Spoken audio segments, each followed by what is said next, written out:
A mulher de Jim Norman ficara esperando por ele desde as 2 horas, e quando viu o carro parar em frente ao prédio, saiu para recebê-lo. Tinha ido até a loja comprar comida para comemorarem. 2 bifes, uma garrafa de Lancers, um pé de alface e molho Thousand Island. Agora, observando-o sair do carro, viu que desejava desesperadamente, e não pela primeira vez naquele dia, que houvesse algo a comemorar. Ele veio pela calçada segurando a pasta nova numa das mãos e 4 livros didáticos na outra. Ela podia ver o título da capa do que estava por cima, Introdução à Gramática. Pôs as mãos em seu ombro e perguntou: como foi? E ele sorriu. Mas, naquela noite, ele voltou a ter o velho sonho pela primeira vez em muito tempo e acordou suando com um grito preso na garganta. É assim que começa, então, o incrível conto Às Vezes Eles Voltam, do Stephen King, que está aqui nessa coletânea de contos chamada Sombras da Noite.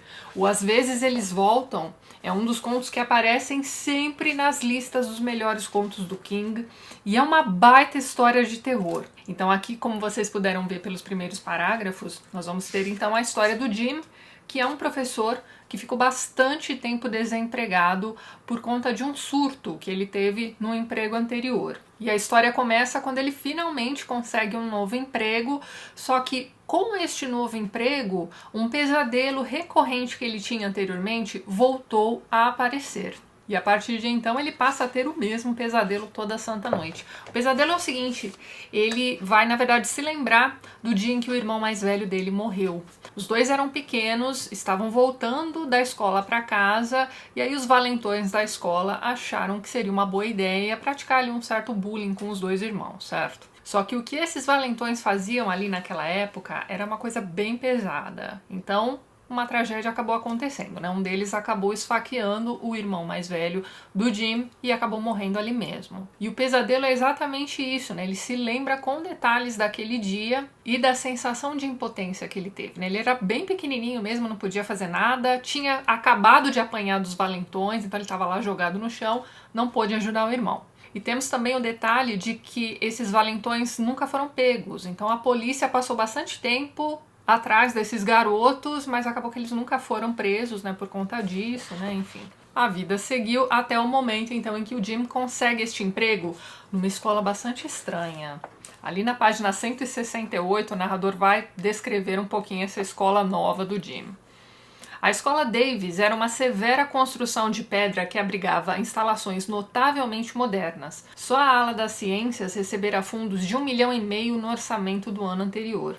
As salas de aula, ainda ocupadas pelos fantasmas dos operários da Works Progress Administration, e aí a gente tem uma nota de rodapé. Essa Works Progress Administration era uma agência de empregos criada para atender os desempregados da Grande Depressão. Então, aparentemente, essa escola é assombrada por esses trabalhadores aí, certo? Vamos voltar lá, olha só. As salas de aula, ainda ocupadas pelos fantasmas dos operários que as haviam construído e pelos alunos do período pós-guerra que haviam sido os primeiros a ocupá-las, veja bem, eram mobiliadas com cadeiras modernas e quadros negros anti-reflexo. Os alunos eram limpos, bem vestidos, vivazes, ricos. 6 de cada 10 estudantes do último ano possuíam seus próprios carros. Aí mais pra frente ele vai dizer o seguinte, ó. Mas depois que os garotos iam embora, alguma coisa velha e sorumbática parecia se instalar nos corredores e sussurrar nas salas vazias. Uma besta negra e nefasta que jamais se mostrava abertamente. Às vezes, enquanto caminhava pelo corredor da ala 4, na direção do estacionamento com sua nova pasta numa das mãos, Jim Norman tinha a impressão de quase poder ouvi-las respirar. Então sim, essa é uma escola bastante estranha, aparentemente assombrada não só pelos operários, né, da Grande Depressão, como também pelos primeiros alunos ali do pós-guerra, hein? E vocês se lembram que eu disse no comecinho do vídeo que ele voltou a ter aquele pesadelo horroroso depois de ter conseguido emprego nesta escola. Muito bem. Como ele é um professor novo e tudo mais, né, geralmente professores novos acabam pegando alguns pepinos, né, então ele acabou pegando ali uma turma muito problemática, cheio de alunos desinteressados e um ou outro gato pingado ali no meio que era ali realmente interessado nas aulas do Jim. Ele ensinava literatura, inclusive. Pois então, Algumas coisas bem estranhas começam a acontecer nessa sala de aula, como por exemplo, ele conseguia distinguir ali nitidamente a turma de valentões daquela turma, certo? Só que eles se vestiam de um jeito meio estranho. Aqui nós estamos falando de uma história que se passa ali no final dos anos 80, começo dos 90, e esses alunos especificamente, né, a turma de valentões, se vestia mais ou menos como nos anos 70. Até aí tudo bem. O problema é que os bons alunos dessa turma começam a sofrer mortes horríveis. E o professor desconfia fortemente de que essas mortes estão acontecendo por conta da turma de valentões. E tem alguns detalhes, né? Ele não se lembra assim com tantos detalhes daqueles garotos que mataram o seu irmão. Mas alguns detalhes o lembram daqueles garotos, e aos poucos essas memórias vão vindo à tona. Pois muito bem, um belo dia, um desses garotos valentões vai chamar o Jim pelo nome e vai inclusive perguntar como é que vai seu irmão. Aí pronto, ele começa a desconfiar de que aqueles garotos são os mesmos que teriam matado seu irmão. Só que isso é bem impossível de acontecer, certo? Esses garotos deveriam ter, sei lá, uma idade um pouco mais avançada do que a dele mesmo, né? Como assim eles ainda são adolescentes estudando naquela escola? Então ele resolve dar uma olhadinha nas fichas desses alunos. E olhando nessas fichas, ele vai descobrir que esses garotos vieram todos da mesma escola, uma escola chamada Milford, de uma cidadezinha próxima ali de onde eles estão, e enfim, ele resolve ligar então para aquele serviço de auxílio à lista, né? Na época não tinha internet, tem que lembrar disso. Então, para tentar descobrir o telefone dessa escola Milford. E aí, quando a telefonista atende, começa a procurar ali nos arquivos e tudo mais, ela vai virar para ele e vai dizer assim: olha, a única coisa chamada Milford aqui na nossa cidade é o cemitério. Não contente com isso, ele resolve ligar para o investigador, que lidou bastante ali com a família dele, ele se lembra bastante desse investigador. Então ele resolve ligar para esse senhor, né, que já é aposentado e tudo mais, para ver se ele se lembra de algum detalhe do caso do irmão dele e tudo mais. Como é uma cidade pequena, e esse investigador realmente ficou próximo da família, ele tem quase certeza de que esse senhorzinho vai se lembrar de alguma coisa, e não dá outra. Ele realmente se lembra do caso. E aí o senhorzinho acaba contando pro professor que os garotos não foram presos porque eles foram mortos, eles morreram num acidente de carro. E uma coisa curiosa a respeito do carro, né, no qual eles morreram, é que tinha ali escrito na lateral ali do carro os seguintes dizeres: olhos de cobra. E aí aquilo soa bem familiar. Ele resolve então olhar de novo o jornal daquela manhã que trazia a notícia da morte da última aluna boa da turma, né? E ele verifica ali naquela notícia que ela foi morta por um atropelamento e uma testemunha tinha visto, né, que na lateral do carro estava escrito exatamente isso: olhos de cobra.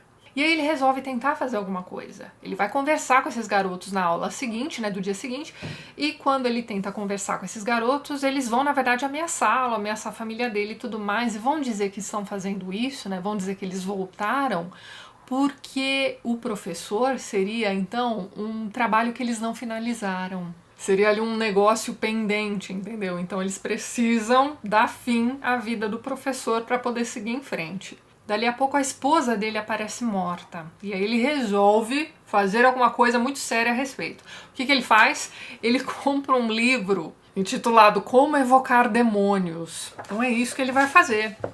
Ele vai evocar um demônio para dar cabo desses demôniozinhos aí que estão atormentando a vida dele e da família, né? Acabaram de matar a esposa. Ele marca uma revanche, né, com esses moleques, então, dentro da escola, num horário que não vai ter ninguém lá, no meio da noite, aquela coisa toda. Ele chega um pouco mais cedo e prepara ali o ambiente. Faz todo o procedimento ali de evocação de demônios e tudo mais. Ele coloca como sacrifício, né, os próprios dedos das mãos. Ele tá lá sangrando, esperando os moleques aparecerem, e não dá outra. Eles aparecem.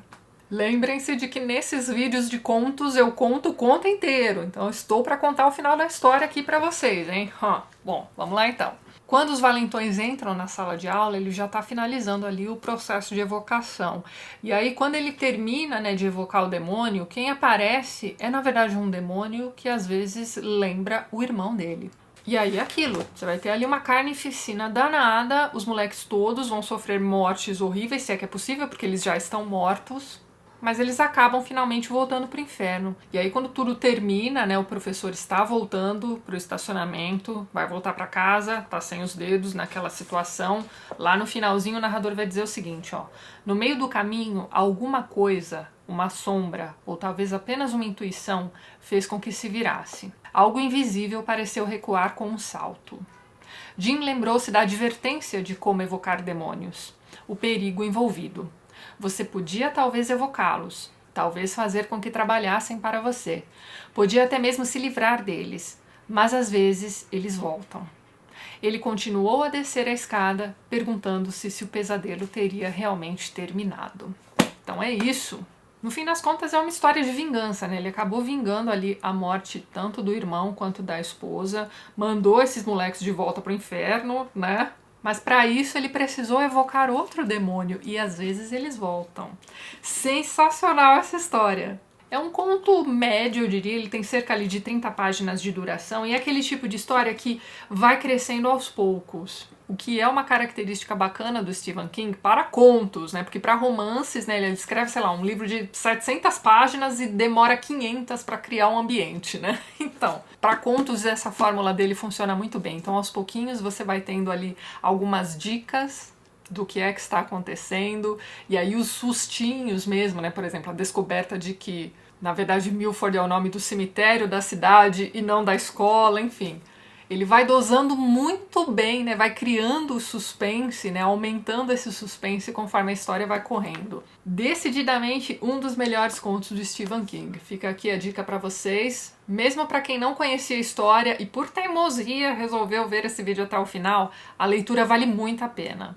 Este vídeo não substitui a leitura do conto, gente, vai por mim. Então é isso, fica aqui a dica para vocês de mais um conto do Stephen King.